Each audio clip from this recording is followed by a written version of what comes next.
14 janvier 2011, le président tunisien Ben Ali était renversé par un soulèvement populaire. Le printemps arabe débutait. Cet automne, des élections législatives et présidentielles exemplaires consacraient cette exception tunisienne. Pourtant, le peuple tunisien, qui n'a vu venir aucune des réformes sociales attendues, exprime une profonde déception. Nous sommes partis à sa rencontre. Nous voici au port de Zarzis, une ville située à quelques kilomètres d'une Libye en plein chaos. Comme le reste de la Tunisie de l'intérieur, la région est menacée par la crise, le chômage et l'insécurité. Les 70 000 habitants de Zarzis vivent de l'agriculture, du tourisme et surtout de la pêche. Les pêcheurs de Zarzis sont connus pour rechercher en pleine mer de précieuses éponges. Mais Zarzis reste avant tout une ville d'émigrés. 40 000 d'entre eux vivent en France, et aujourd'hui les jeunes veulent partir, même sans papier, comme leurs aînés.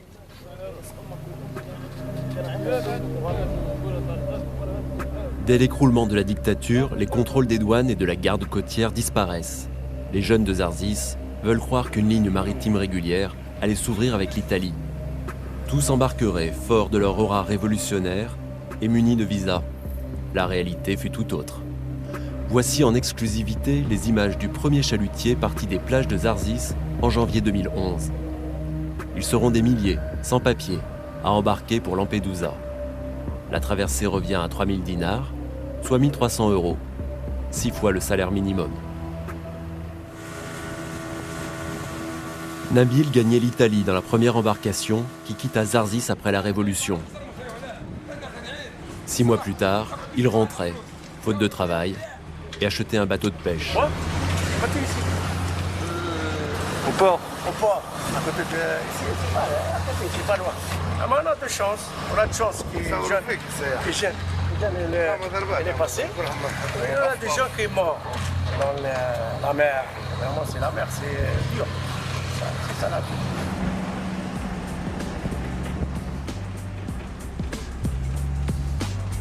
Voici un des patrons de pêche qui transporta des sans-papiers vers l'Italie et qui est devenu depuis un des véritables parrains du port de Zarzis.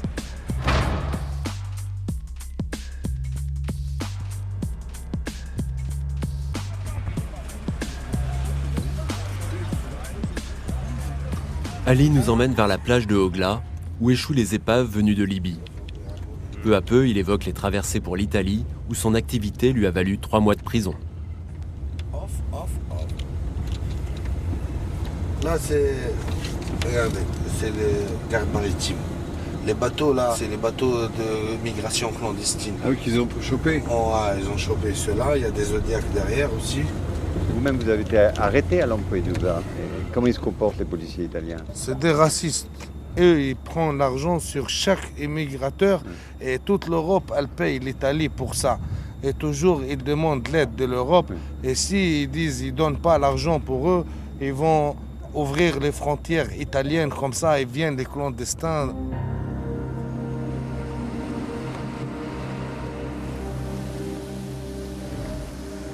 Et voilà, c'est un bateau qui s'est cassé. Tout le monde était mort.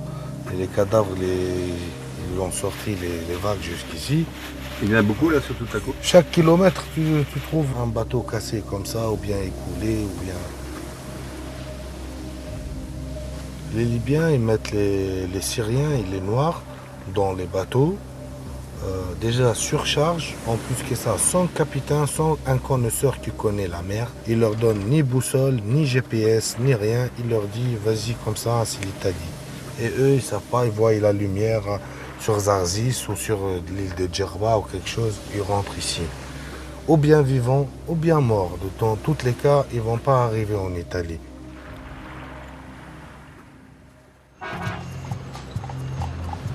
En 2014, 140 000 clandestins ont tenté de traverser la Méditerranée.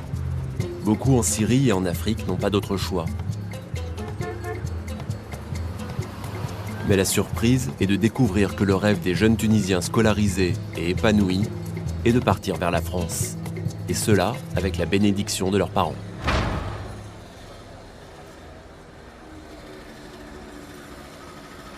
Et le rêve d'aller en France pour faire comme les autres, comme les jeunes. Mais lui, c'est encore petit. Il ne peut pas aller en France.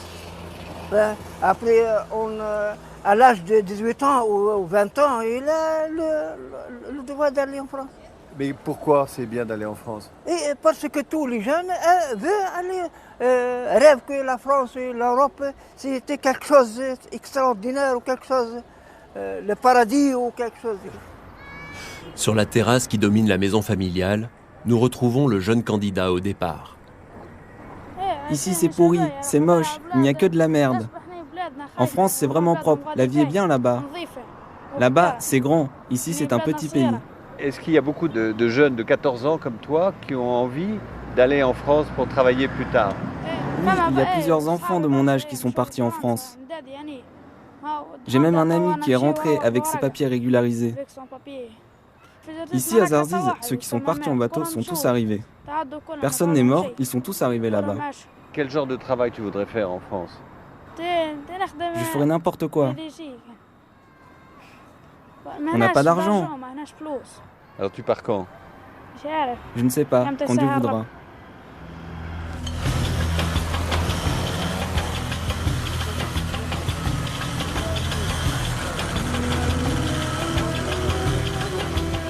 Juché sur la Vespa de son père, Moussa rejoint sur le port son voisin et protecteur, Ali, l'organisateur des transports de clandestins.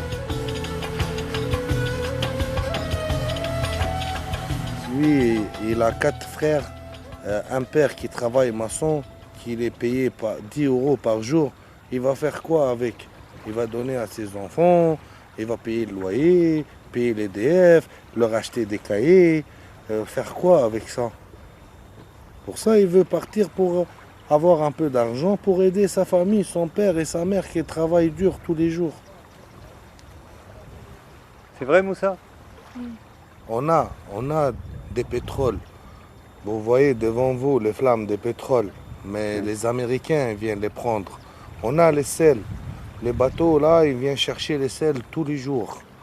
Ils viennent charger les sels Côte-Uzal pour aller en France. Mais dans la pêche et dans le tourisme, il n'y a pas du travail? Il y a du travail, mais c'est payé 200 dinars, c'est 100 € par mois.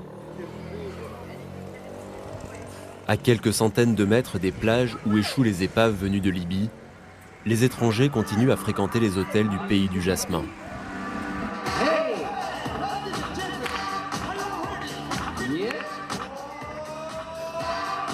Désormais, les touristes sont moitié moins nombreux que sous la dictature de Ben Ali.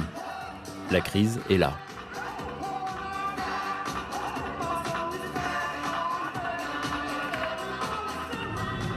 Lorsqu'on s'éloigne de Tunis, les montagnes sont pelées, les routes cabossées et le chemin de fer, construit par les Français, est à l'abandon. Un monde sépare les régions de l'intérieur des plages dorées d'Hammamet, des cafés chics de la Marsa.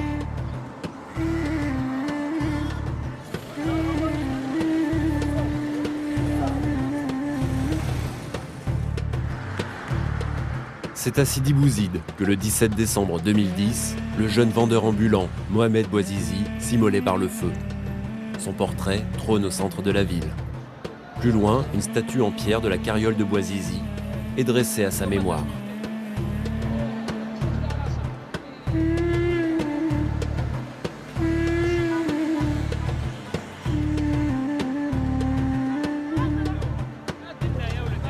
Le samedi à Sidi Bouzid, c'est le grand jour du marché. Dans les ruelles surpeuplées, la colère et la frustration sont palpables chez les jeunes, la plupart au chômage et sans perspective.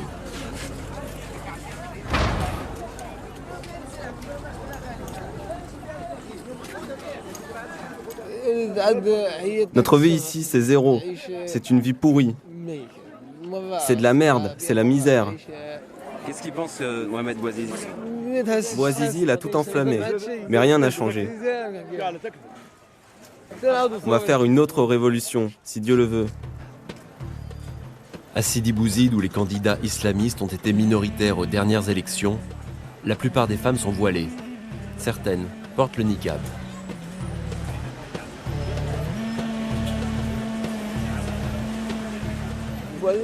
Bouazizi s'est immolé parce qu'il n'en pouvait plus des contrôles de police. Et la police, elle continue encore les contrôles? Non, c'est plus comme sous Ben Ali. Elle n'embête plus les gens. Alors tu fais quoi toute la journée? J'ai rien à faire. Je traîne. Tu préférerais aller en France? Oui, je préférerais. Le père d'Allah possède un taxi collectif. Comme son fils, c'est un déçu de la révolution. Il regrette le règne de Ben Ali.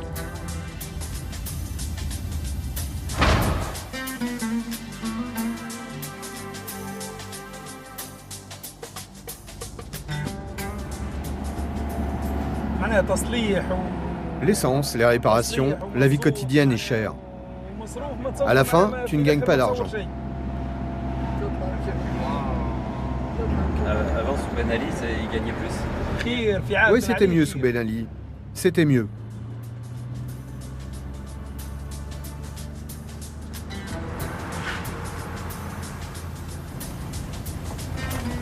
Allah et son père regagnent par une mauvaise route de terre la maison familiale située au cœur d'une superbe campagne.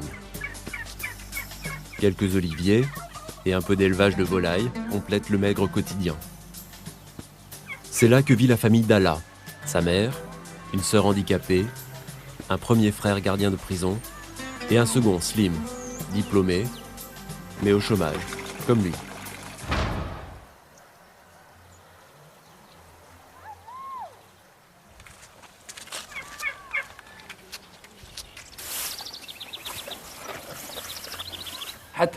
Même si tu passes le concours de la police et que tu es compétent, ils te prennent pas sauf si tu as du piston.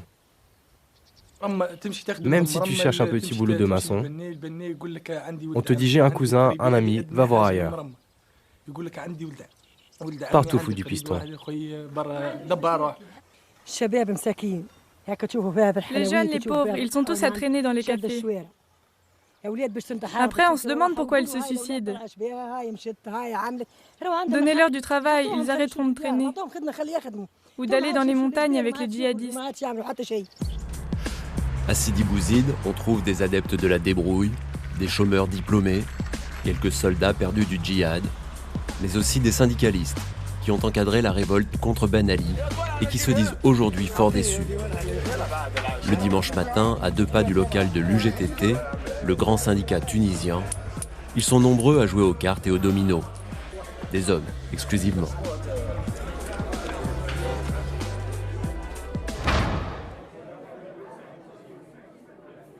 Est-ce que les citoyens ici croient encore à la politique? Il y a toute une défaillance de la part de l'élite politique ici vis-à-vis de l'opinion publique. L'opinion publique s'est retirée, voilà. Et surtout les élections présidentielles, que lorsqu'on voit presque 70 candidats se bousculent dans un souk de présidentiel. Yani. Voilà, les gens rient, les gens s'amusent. Voilà. Mais ils n'y croient plus. Ils n'y croient plus, oui.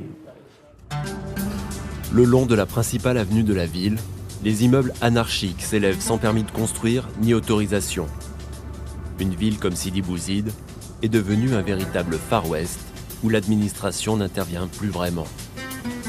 Les rares entrepreneurs regrettent d'avoir été abandonnés par le pouvoir central.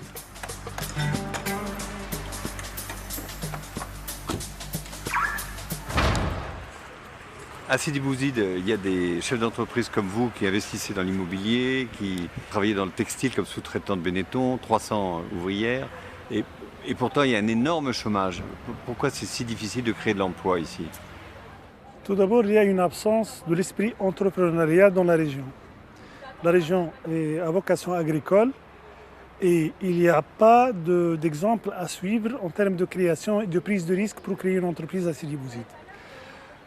Ça commence à se développer, mais il y a des obstacles majeurs, entre autres les fonds propres. Et pourtant, il y a beaucoup d'argent. Tu disais quand on voit les installations touristiques côtières. Cet argent, c'est pour cela qu'il y a eu la révolution. C'est-à-dire que tout l'argent a été investi en infrastructure et surtout les plans sur les régions côtières, au niveau des régions côtières. Chez nous, il n'y a rien. Quand on parle de la santé, il n'y a rien. Quand on parle de l'infrastructure, même pour une zone industrielle, n'est pas encore achevée. Quand un investisseur arrive pour acheter un lot de terrain industriel, il n'y a pas. La plupart des matériaux qui sont utilisés pour la construction de cet immeuble ont été achetés au marché noir. Le choc politique qui a suivi la révolution a affaibli l'État, diminué les contrôles et fait basculer des pans entiers de l'économie dans une zone grise, aux mains de cartels qui affichent souvent des idées salafistes. La contrebande prospère, notamment à la frontière algérienne, située à 200 km de Sidi Bouzid. On est dans des pays, donc disons, entre guillemets, en voie de développement. Et on oppose souvent le secteur formel et le secteur informel. Les secteurs informels, dans ce type de pays, représentent en gros un tiers de l'économie. C'est-à-dire que l'État n'a pas véritablement d'emprise sur une partie de l'économie, n'arrive pas donc à prélever l'impôt. Et il y a une partie donc, qui se transforme en une sorte d'économie de la débrouille, c'est-à-dire pour beaucoup de populations. En Tunisie, on peut dire sur 11 millions d'habitants qu'on a plus d'1 million de personnes qui vivent donc de ce commerce informel. C'est-à-dire on a à la fois des petits trafics au niveau des frontières, c'est-à-dire on a des marchandises qui sont subventionnées dans chaque pays. Donc en Algérie, on a l'essence qui est subventionnée. En Libye aussi, on a l'essence. Et en Tunisie, on a les produits de première nécessité, c'est-à-dire semoule, tous les dérivés donc céréaliers. On a aussi d'autres types de produits alimentaires comme le concentré de tomates, etc. Et on a, en fonction des marchés des différents pays, on a des avantages comparatifs qui se font.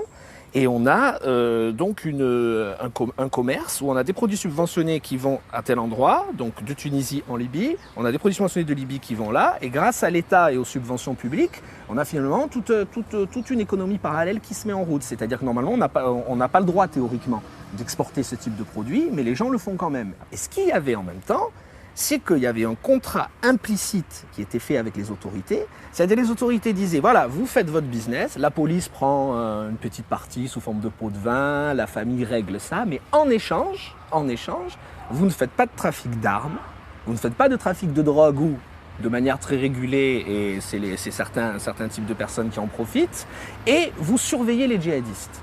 C'est-à-dire que les petits trabandistes qui passaient aux frontières avaient en gros un périmètre que la garde nationale leur donnait en leur disant voilà, s'il se passe quelque chose dans ce périmètre-là, c'est toi qui en es responsable. Et le grand problème, c'est que quand il y a eu le soulèvement en décembre 2010-2011, tout ce système-là s'est effondré. C'est-à-dire, comme disait un contrebandier, on a eu une forme de démocratisation de la contrebande. En Tunisie, le produit phare de la contrebande est l'essence venue de Libye et d'Algérie. Les stations-service traditionnelles comme Total sont peu fréquentées, parfois même désertées.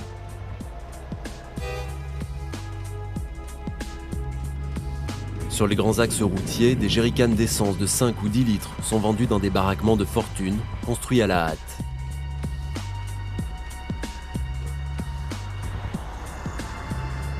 Sur certaines routes, les postes d'essence improvisés se sont créés tous les 200 ou 300 mètres.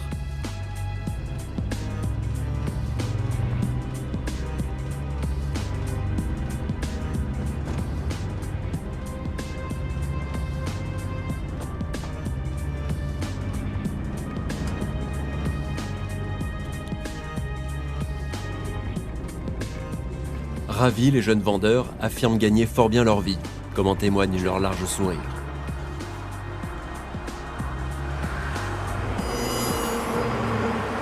Combien coûte le gasoil le litre de gasoil dans les stations normales et combien il coûte ici? Les stations normales, ça coûte 1 dinar 250, c'est normal, le gasoil normal. Oui. Ici, ça coûte 1 dinar, parfois 900, parfois 800 millim, parfois 1 dinar 50. Chaque fois, parfois il y en a beaucoup de gasoil, parfois il n'y en a pas. Et en Libye, combien il coûte? 150 millim, les gasoil et l'essence, c'est pareil. Et donc ceux qui vendent là, la sauvette, ils se font des grosses marges, des gros bénéfices. C'est bien normal. Oui. C'est bien normal. Il y en a les camions libyens qui viennent ici pour acheter les semis, les grands. C'est qui prend les gasoil de la Libye et l'apporte ici. Et c'est eux qui font les bénéfices principaux? Oui, les bénéfices principaux, c'est là-bas. Ici, c'est pas un grand bénéfice pour celui-ci. Et les stations normales, elles ferment alors ici, non? Non, ils travaillent. Mais Parce qu'il y en a des gens qui n'aiment pas le gasoil. C'est toujours du bon gasoil ici? Toujours du bon gasoil. Y a pas, Pour nous, c'est pareil.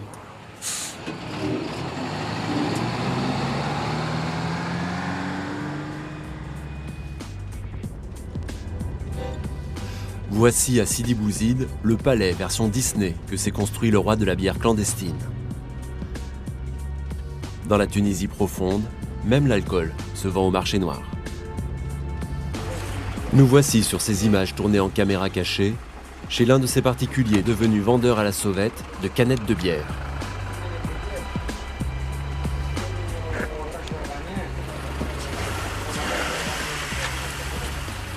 Bonjour.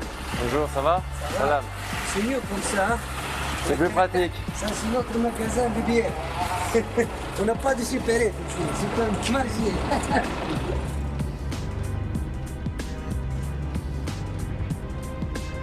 Dans la Tunisie profonde, la plupart des bars ont été fermés ces dernières années sur la pression des militants islamistes au pouvoir entre 2012 et 2013. Mais le dimanche matin, des groupes d'hommes se retrouvent sous les oliviers pour partager des bières bien fraîches. L'ambiance est toujours joyeuse.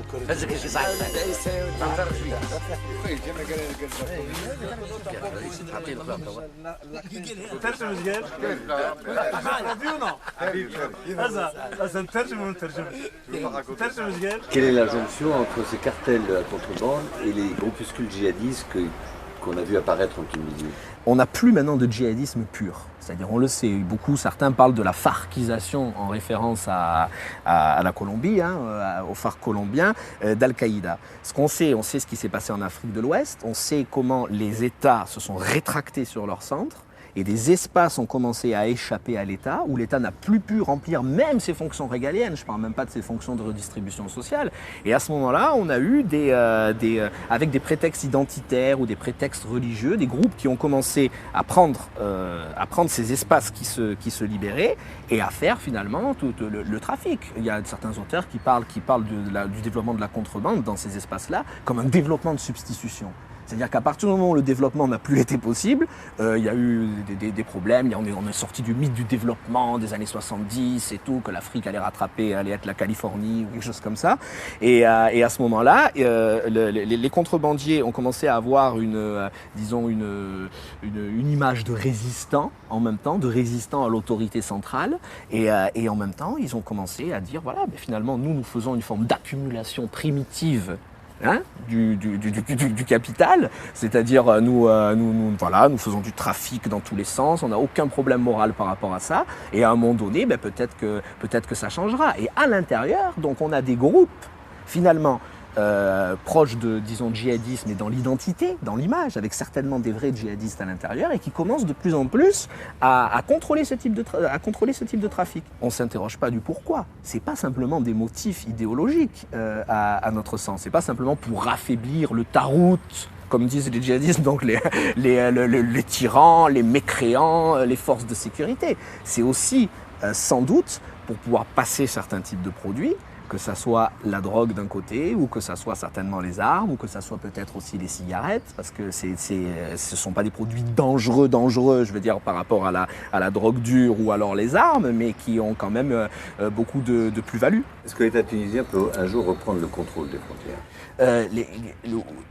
Il n'a pas perdu totalement le contrôle. Le contrôle n'est pas totalement perdu. C'est-à-dire si l'État avait perdu le contrôle des frontières, on ne serait pas dans cette situation-là. C'est-à-dire, encore ça va, mais c'est possible qu'il le perde.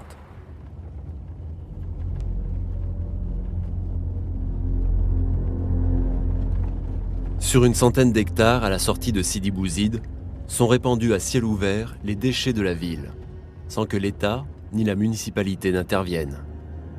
Les détritus ne sont plus enfouis dans le sol comme sous le règne de Ben Ali. Les limites de cette décharge sauvage progressent régulièrement sur des terres pourtant fertiles.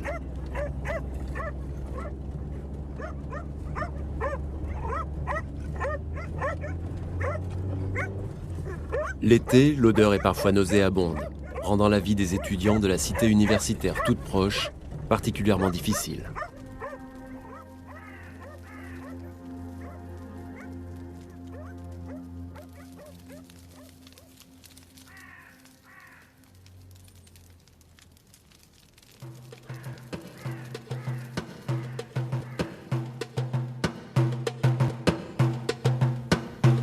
de Djerba, cet écrin qui accueillait cet été 1 million de touristes, est aussi menacé par le désastre écologique.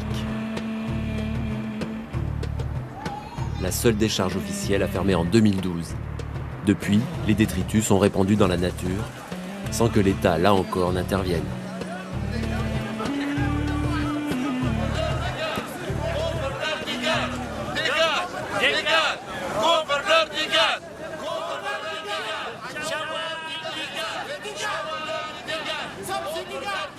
On est là à cause de la saleté de tout les rues, de tout le coin sur l'île du Djerba. Djerba, c'est propre et ça va rester toujours propre. Nous, on demande pour l'État tunisien de ramasser les poubelles et le faire sortir de l'île du Djerba. Il ne faut pas le mettre dans la mer, il ne faut pas le mettre dans la terre. C'est un enfouissement partout sur l'île de Djerba, alors que les conventions internationales, vous le savez monsieur... Mais est-ce que les touristes le savent ça? Ils ne le savent pas. Le pire, c'est qu'une grande partie de ces déchets sortent de leurs hôtels. Je connais des hôteliers, des directeurs d'hôtels qui commencent à me parler. Je suis un guide de tourisme, monsieur. Donc, il me dit, vous savez, ces jours-ci, les déchets nous coûtent plus cher qu'à l'époque. Mais qu'est-ce que vous faites? Obligé de louer des tractopelles, des camions pour les enterrer. Mais où? On se démerde, il y a des terrains partout sur l'île. Même le ministre du Tourisme, c'est une Djerbienne. Ça fait 4 mois qu'elle n'est pas venue à Djerba. Eh oui, c'est le ministre du Tourisme, c'est une Djerbienne. Et 4 mois elle n'est pas venue à Djerba. Et les touristes, est-ce qu'ils continuent à venir à Djerba? Parce qu'on nous aime. Parce qu'on nous aime. Parce que Djerba, c'est magnifique. Nous aussi, on est chaleureux, on est bien, on est tout ça. Alors.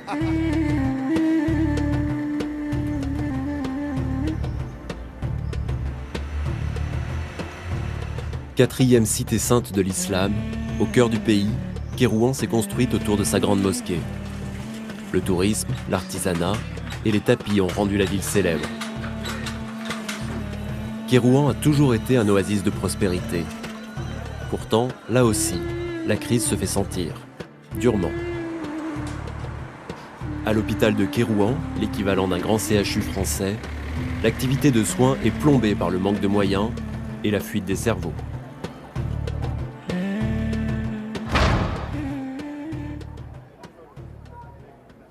Vous n'avez pas été tenté de rester en France? Au départ, oui, peut-être, parce qu'il y a quand même une abondance de moyens, il y a peut-être certaines coordinations.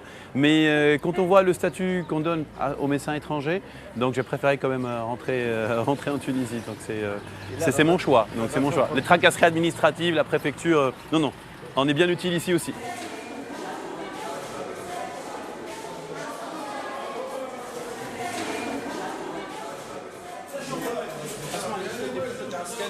Quand il y a une opération de patient, quand on a besoin de sang, on a une petite réserve ici, parce que quand même à un certain moment on a eu un couac, donc on a une petite réserve stratégique on va dire, mais on est obligé d'attendre 3/4 d'heure, une demi-heure, voire plus, pour ramener par exemple le sang. On a demandé qu'il y ait une banque du sang, on attend les médecins, parce qu'il n'y a pas de médecins biologistes experts dans ce domaine-là.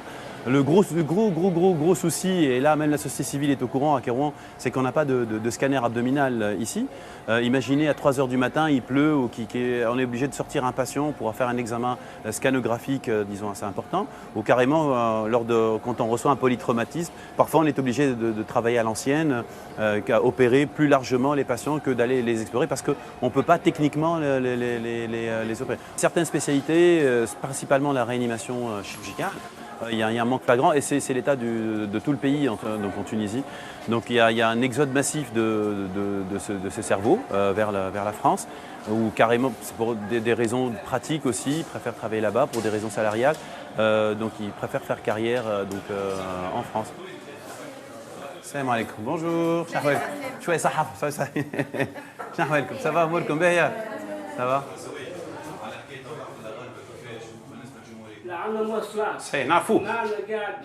Au village, on est dans une situation très grave. Au village de Hamed, c'est ça? Oui, là-bas on peut mourir sur place. Parce qu'il n'y a aucun dispensaire. On doit faire plus de 50 km pour aller au dispensaire de Sbika. On a une école, mais pas de dispensaire à Hamed. Les médecins de Kérouan sont confrontés également à l'islamisation en profondeur de la société. On a vu certainement après la Révolution, une poussée assez, disons, une poussée religieuse, parfois qui part dans les extrêmes. Il y a des collègues à moi qui se sont plaints dernièrement, donc c'était en maternité, dans le service de maternité, où carrément il y a des femmes qui étaient, disons, en niqab et qui ne voulaient pas se faire examiner par l'interne ce qu'on faisait, et c'est très gênant. Ça s'est concrétisé le jour où il y a une salle, il y a une femme qui était en niqab, et qui a refusé l'examen postpartum, qui est un examen obligatoire pour voir si tout va bien avant de laisser partir. Elle avait accouché de façon tout à fait normale, et l'interne était un garçon, et ils ont refusé de faire. Et on a vu le phénomène contagieux. Donc il y a fait cette femme-là, il y avait 6 ou 7 femmes dans la même salle, et tout d'un coup, les femmes se sont mises à signer non, parce qu'elle a réussi à les convaincre de ne se faire examiner.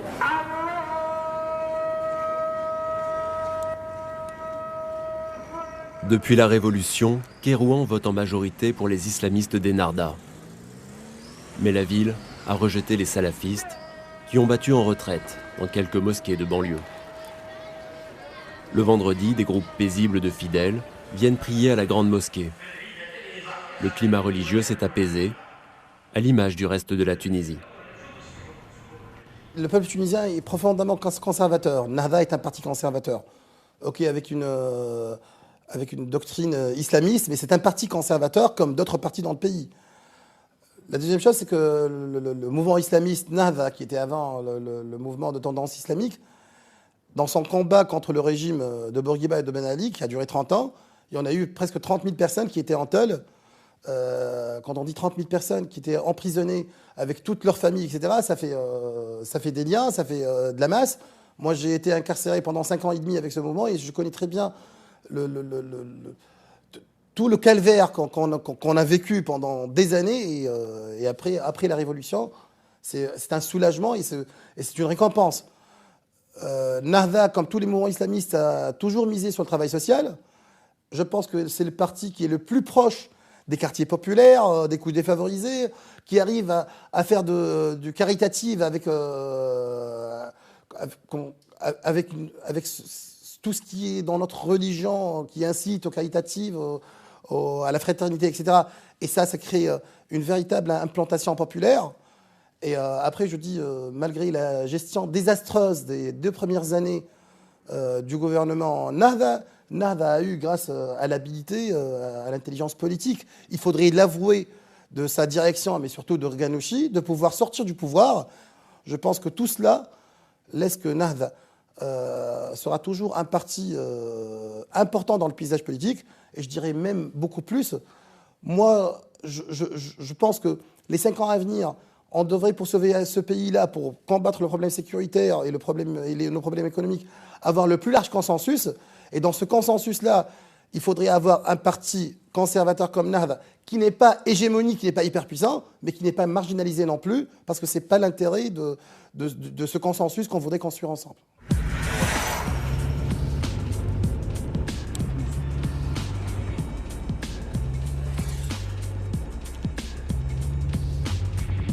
Nous voici à Sidi Ben Aoun, à quelques encablures des monts Chambi, où sont apparus en 2012 les premiers maquis djihadistes.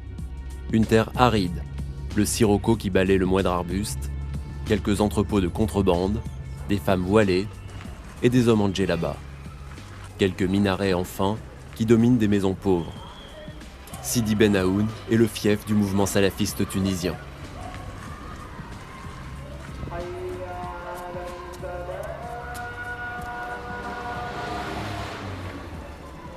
Dans la rue principale, un groupe de retraités paisibles nous conduit au monument érigé en souvenir des victimes du colonialisme. Ce sont les noms du martyrs de 1952 à 1954.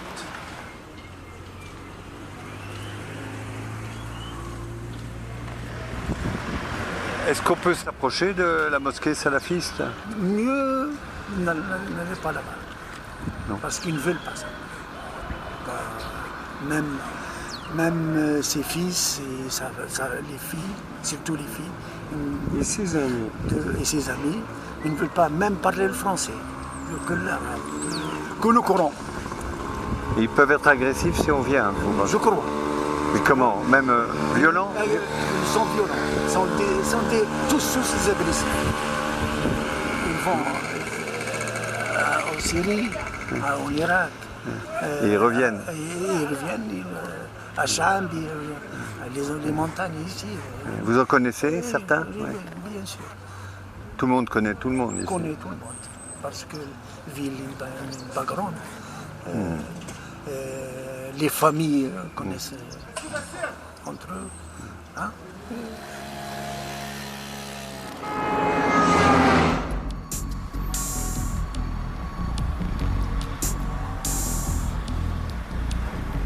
À Tunis, le calme a régné pendant les élections législatives et présidentielles de l'automne 2014.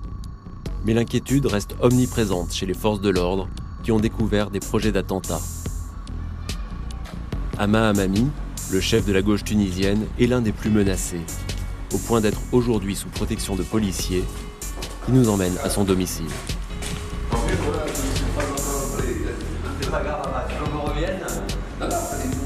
Tu en as vu le Front populaire oui.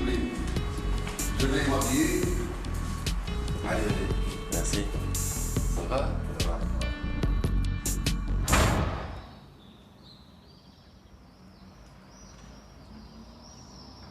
Il y a toujours des menaces depuis pratiquement l'assassinat de notre camarade Chokri Belaïd. Et il y a eu toujours des menaces.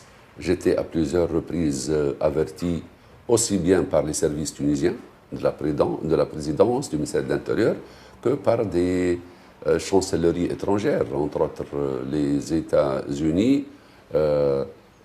d'imminentes menaces. Ces derniers temps, on a arrêté 2 Libyens dans un taxi. À quel endroit? Ici, devant l'immeuble où j'habite, avec Radia, avec les filles. Et ces 2 Libyens ont avoué qu'ils sont venus pour commettre un crime. Réellement, je n'ai pas peur. Je suis plus ou moins habitué depuis plus de 40 ans à vivre sous la menace. Avant, mais il faut reconnaître qu'avant, c'était la menace de la torture de la prison. Par la police? Par la police de Bourguiba, de Ben Ali. Mais maintenant, c'est la menace du terrorisme. Du temps de Ben Ali, les flics étaient là pour me surveiller, pour m'agresser, pour m'arrêter. Aujourd'hui, ils sont là pour me protéger. C'est l'histoire qui avance. Oui, l'histoire donc qui avance. Mais surtout la sécurité présidentielle, elle est franchement très professionnelle.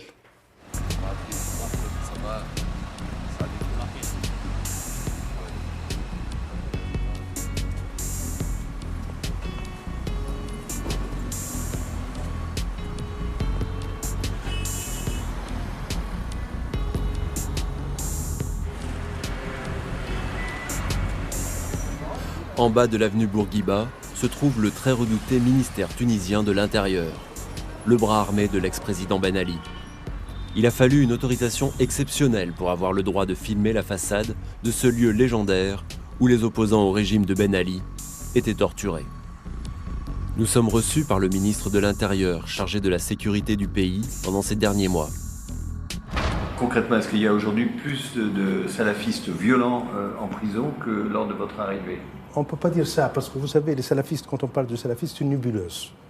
Parce que là, il faut parler du phénomène du terrorisme, qui est comme cet iceberg qui, dans la plus grande partie, la majeure partie, est immergée. Donc il y a ce qu'on appelle ce terreau, qui existait et qui a pu profiter en quelque sorte de ce laxisme, je pense, au niveau des institutions, au niveau de l'État, mais également au niveau de la société, qui s'est petit à petit développé. Mais qui s'est développé dans une optique d'une idéologie. Il ne faut pas l'oublier, que ça répond à une idéologie. Quand on parle de salafistes, ce sont des gens quand même qui appartiennent à une sphère, qui croient en quelque chose de très simple, un message très simple, notamment l'objectif principal, c'est de prendre la place de ce qu'on appelle de l'État, de cette conception de l'État moderne. Nos amis occidentaux croient que ce qui se passe en Syrie constitue un danger réel. C'est vrai que c'est un danger réel, mais il faut remonter, disons, en amont. Nous pensons que pour la Tunisie, il faut aller en amont, c'est la Libye, c'est ce qu'on appelle en fait cette couveuse, ce terreau où il y a armes, où il y a extrémisme, où il y a en fait contre les hommes. أما بعد وبلا مقدمات فيا طواغيت تونس أبشروا بما يسوءكم فإن صمت مجاهدي كتيبة عقبة بن نافع على جرائمكم لن يدوم طويلا. Vous avez eu connaissance, paraît-il, à travers certains interrogatoires de terroristes, de projets de voitures piégées contre les personnalités politiques tunisiennes. Oui, contre des personnalités politiques, dans la mesure où ils constituent ce qu'ils appellent, eux, le tarout. C'est ce qu'on appelle les représentants de l'autorité. Ou bien, surtout, en premier lieu, c'est l'armée et la police qu'ils doivent attaquer. Pour eux, il faut qu'il y ait un État faible, facile à abattre, mais également, c'est très important, c'est ce point-là qu'il faudrait saisir, c'est empêcher le processus d'avancer. Parce que pour eux, vous savez qu'avec une stabilisation de la Tunisie, avec ces élections qui réussissent, vous avez un État quand même stable.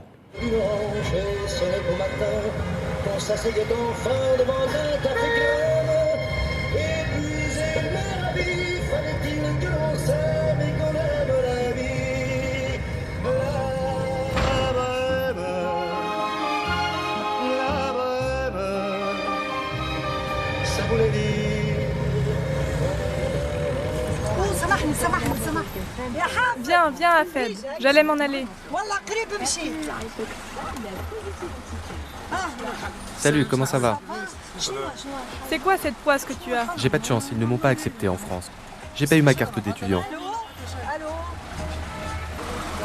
Dis-moi ce que je peux faire maintenant. C'est un jeune salafiste que j'ai défendu du temps de la dictature de Ben Ali. Parce qu'à l'époque, il n'avait absolument rien fait. Bon, après la révolution, je sais que, je crois l'année dernière, il est allé en Syrie. Il est rentré rapidement, je crois qu'il n'a pas aimé ce qu'il a vu. Et il a fait un témoignage sur les journaux en disant comment ils ont été traités sauvagement, etc.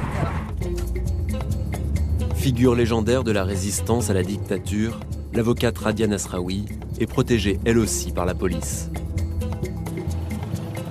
Elle se rend ce jour-là au tribunal de Bizerte, à 80 km au nord de Tunis, pour dénoncer des atteintes aux libertés publiques qui n'ont pas disparu avec le départ de Ben Ali. Au sein de notre organisation, l'organisation contre la torture en Tunisie, nous recevons constamment, de manière, j'allais dire quotidiennement, des victimes de torture et des victimes de mauvais traitements. Aussi bien dans les postes de police, les postes de la garde nationale, que dans les prisons. Vous pouvez donner des exemples? Ah oui, les exemples sont nombreux, de cas de décès par exemple. Ali Loueti, c'est un jeune prisonnier. Sa maman venait toujours au bureau de l'organisation pour demander qu'on la soutienne. Et ben, il y a 3 ou 4 jours, elle est venue, elle a dit « Mon fils est décédé ». Alors, on ne sait pas s'il est mort parce qu'il n'a pas reçu les soins nécessaires ou bien parce qu'il a été tabassé. On ne sait pas encore, mais on va suivre cette affaire. Les pratiques les plus sauvages continuent. Dernièrement, une jeune fille qui vient d'avoir le bac, elle doit avoir 20 ans. Elle n'a absolument rien fait. Les agents l'ont rouée de coups. Elle a été traitée de tous les noms. Et même, il y a eu des attouchements, ce que je trouve vraiment condamnable. Moi, je ne veux pas généraliser. Il y a des policiers avec lesquels j'ai eu de longues discussions. Ils sont d'accord avec moi pour dire que la torture doit être éradiquée.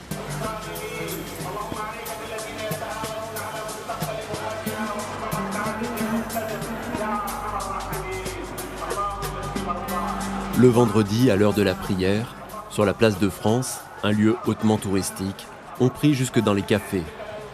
Peu de monde dans les rues, à l'exception de quelques rappeurs révoltés. حطوني في وردة تونس نعطيها وردة الحكومة تاخذ الكتلة اعطيني الشمعة السريع عم حبس ما نشدوش كان جا بابا اسمه بوسبيع نحب نتوب ناحية الدروب من المكتوب الحبس ما نشوفوش كان جيت ولد سليم شيبوب يا رئيس يا محامي يا بوليس يا مستشار كيما بكيت وبابا بوك ما شعل فيه النار. Ce clip du rappeur Weldel 15 lui a valu tout récemment un séjour dans les prisons tunisiennes. Il y a la liberté, mais tu peux pas tout dire.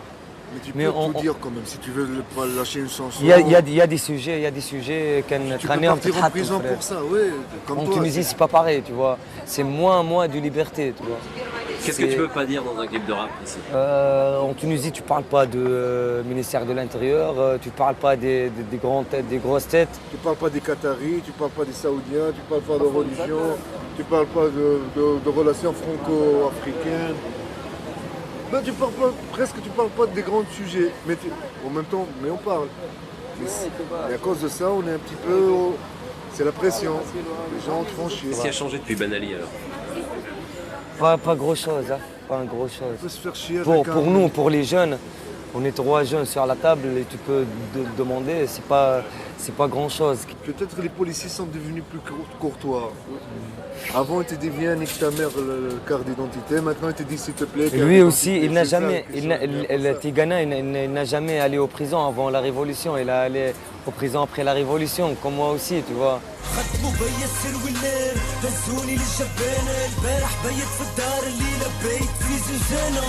J'ai un grand problème avec l'injustice tunisienne, tu vois. Ici, on a l'injustice. Il n'y a pas de justice, frère. Si tu as de l'argent, tu as des couilles, tu sors. T'as pas, tu restes en prison. C'est ça la vérité, frère, je te jure.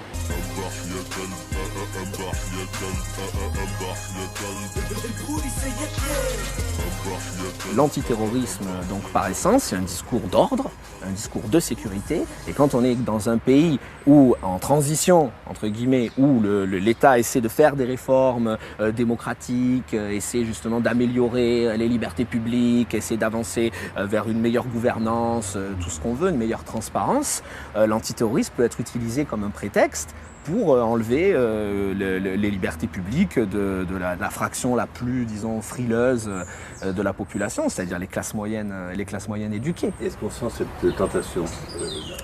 Ben, ça se sent, c'est-à-dire qu'on le sent en ce moment un peu partout, mais en Tunisie, ça se sent. C'est-à-dire que quand ça arrive en France ou aux États-Unis, on peut se dire que c'est des choses qui sont temporaires, mais quand ça arrive à des moments clés comme ça, effectivement, on peut se faire du souci, parce que jusqu'où ça peut aller?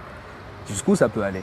Si on parle de déception, oui, il y a eu déception, il y a une espèce de réaction, mais il ne faut pas que ça s'arrête là.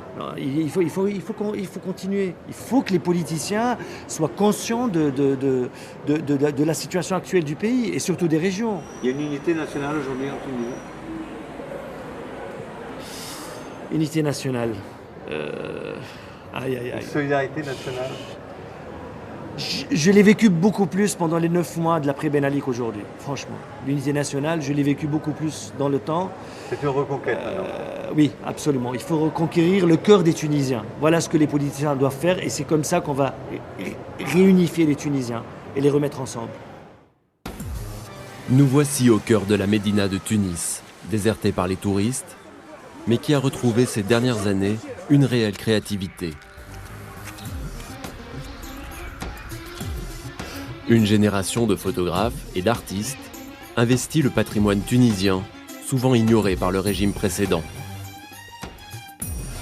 Au Palais Kérédine se tient une exposition sur les hammams, ces bains morts qui sont la trace d'une mémoire perdue.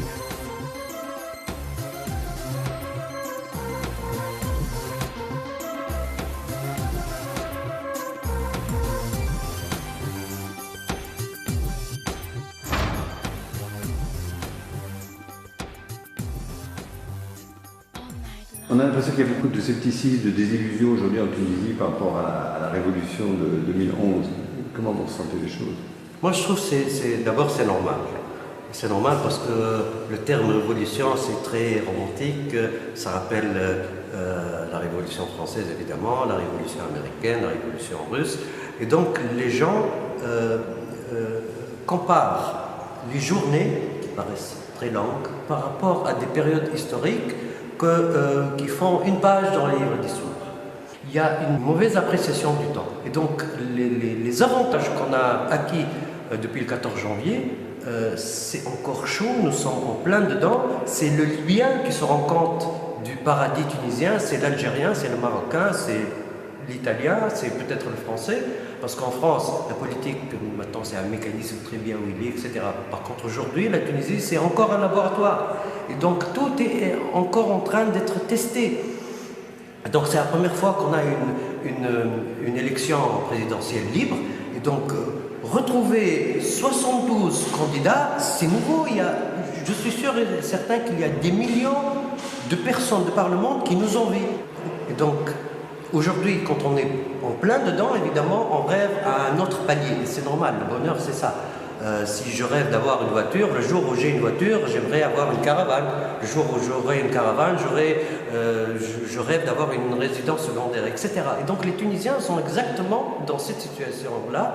Ils sont heureux, mais ils ne le savent pas encore.